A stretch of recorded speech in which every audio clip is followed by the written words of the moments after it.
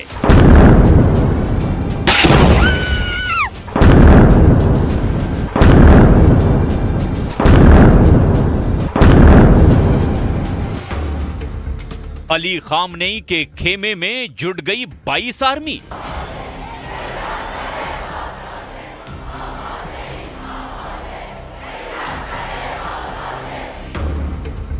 अब अमेरिका तक पहुंचेगी युद्ध की चिंगारी।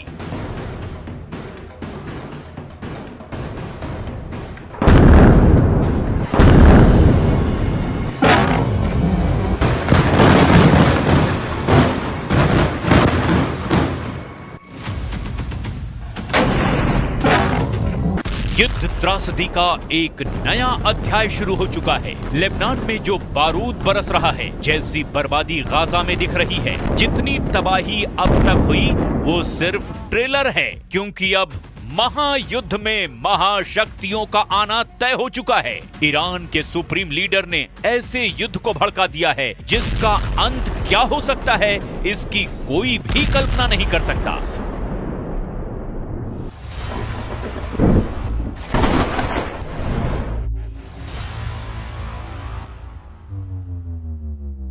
ईरान के सुप्रीम लीडर ने इजराइल के खिलाफ खुद हथियार उठा लिया है। राइफल दिखाकर खामनेई ने नेतन्याहू को धमकी दी है कि इजराइल धरती के नक्शे से गायब हो जाएगा। सुप्रीम लीडर के बारूदी भाषण के बीच तेहरान में इजराइल की बर्बादी की कस्में खाई गई हैं। नसरल्लाह और इस्माइल हानिया की तस्वीरों की प्रदर्शनी लगाकर ईरान ने इजराइल से आर पार की जंग का ऐलान कर दिया है।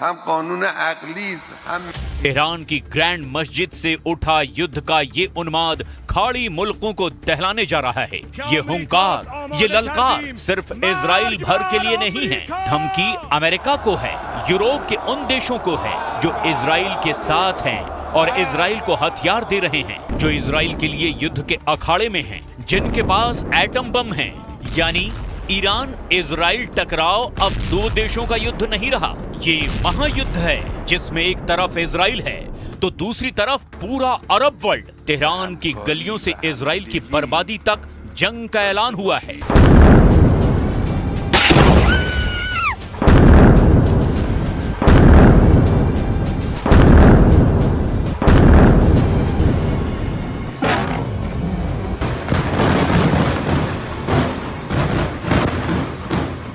ईरान के सुप्रीम लीडर खामनेई ने खुल्लम खुल्ला बता दिया है कि इजराइल का वजूद मिटाने तक युद्ध होगा, जिसमें सभी अरब देश ईरान के साथ होंगे।